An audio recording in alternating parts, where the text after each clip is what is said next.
Kisah Nabi Yunus alaihi salam ditelan ikan paus. Kisah ini disebutkan beberapa kali dalam Al-Quran.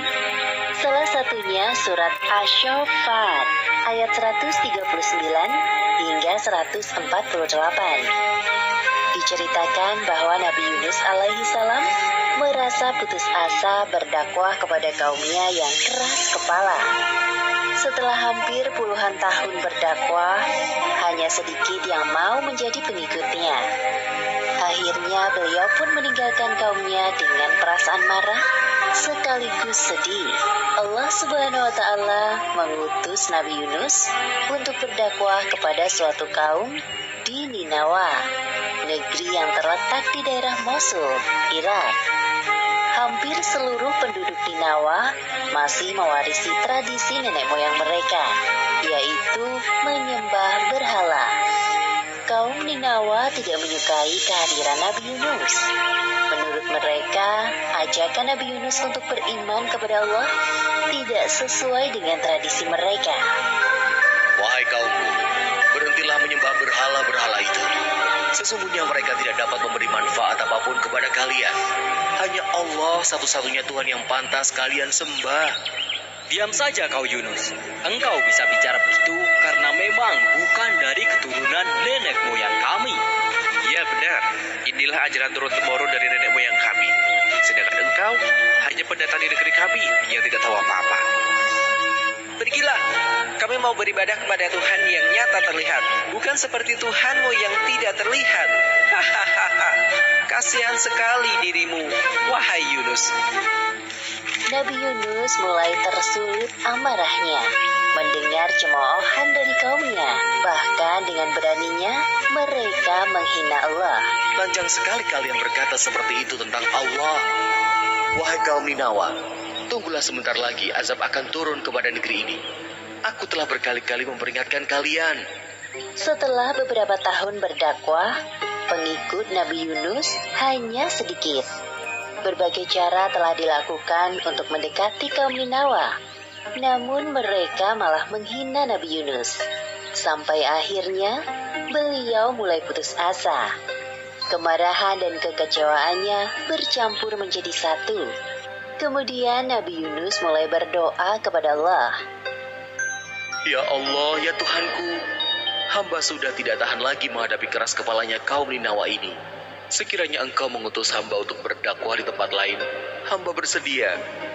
Ya Allah, hamba mohon kabulkan permintaan hamba ini. Disinilah letak ujian Nabi Yunus. Beliau tidak sabar dalam menghadapi kaumnya dan akhirnya memilih untuk meninggalkan negeri Ninawa. Padahal tugas dakwahnya belum usai. Tak lama setelah kepergian Nabi Yunus, hal buruk terjadi pada kaum Ninawa. Tiba-tiba, cuaca yang awalnya cerah berubah menjadi gelap. Keras sekali suaranya. Apakah ini yang dikatakan oleh Yunus tempo hari? Wahai ayah, aku takut. Jangan takut, wahai anakku. Ini pasti azab Allah yang dijanjikan Nabi Yunus kepada kita. Satu persatu, kaum Ninawa mulai keluar dari rumahnya.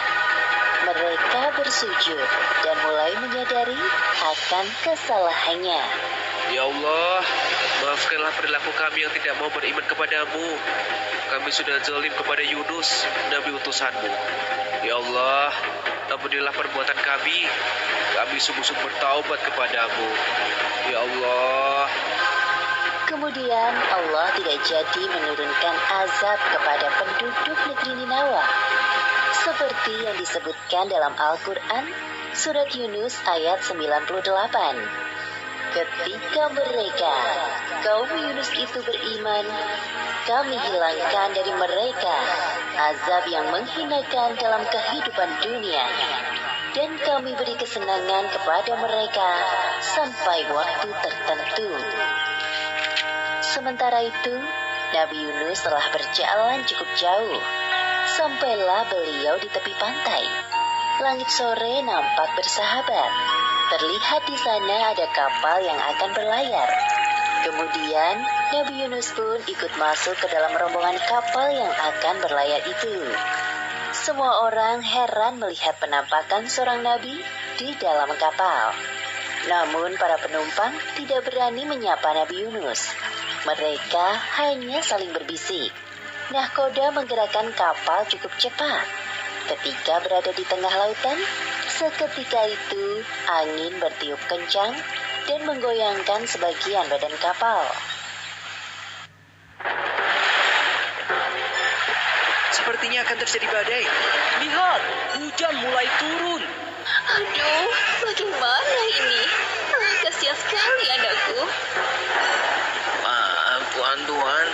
Sepertinya kita harus mengeluarkan barang-barang agar kapal tidak tenggelam. Baik. Mereka pun mengeluarkan semua barang dan menjatuhkannya ke laut. Kami sudah mengeluarkan semua barang. Bagaimana keadaannya? Sepertinya harus ada dari kita yang turun dari kapal. Beban kapal ini masih terlalu berat. Apa? Bagaimana jika kita lakukan undian saja untuk menentukan siapa orangnya agar adil? Ya, cepat kita lakukan. Para penumpang kapal, termasuk Nabi Yunus, melakukan undian. Ternyata nama yang keluar adalah Nabi Yunus. Hah? Tidak mungkin dia. Aku yakin dia adalah orang baik.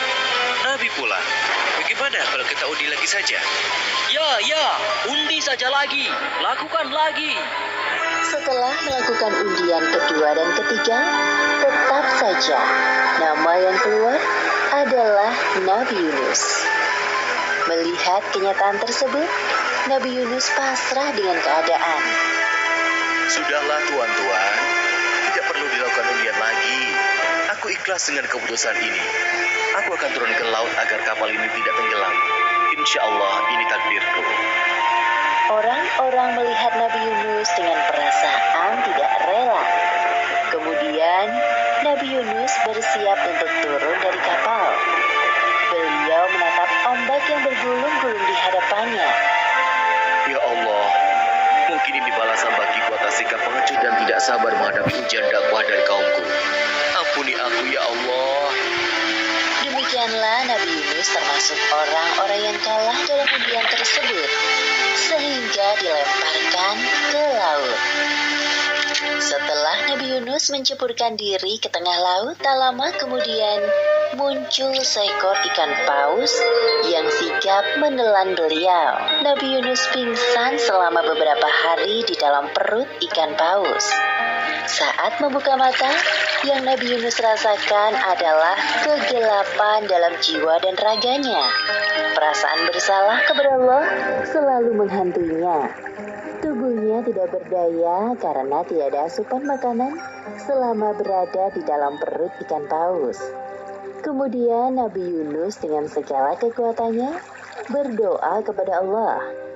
Seperti yang disebutkan dalam Al-Quran, Surat Al-Anbiya ayat 87. Tidak ada Tuhan selain Engkau, Maha Suci Engkau. Sungguh, aku termasuk orang-orang yang zalim. Allah seketika itu menjawab doa Nabi Yunus dan menghilangkan kesedihan yang dirasakannya. Allah melalui perantara ikan paus melemparkan Nabi Yunus di sebuah daratan yang tandus. Nabi Yunus keluar dari perut ikan paus dengan keadaan lemah dan sakit. Lalu Allah menumbuhkan tanaman di dekatnya dan beliau pun menikmatinya. Tubuhnya kembali bugar. Alhamdulillahirabbil alamin. Terima kasih ya Allah. Setelah kondisinya berangsur pulih seperti sedia kala, Nabi Yunus kembali kepada kaumnya di Ninawa. Sesampainya di sana, Nabi Yunus disambut hangat oleh kaumnya. Beliau sangat terharu atas perlakuan yang diberikan oleh kaumnya. Kaum Ninawa sekarang sudah jauh berubah lebih baik dari sebelumnya. Mereka hanya beriman kepada Allah Subhanahu wa Ta'ala, seperti yang disebutkan dalam surat Asy-Syaffat ayat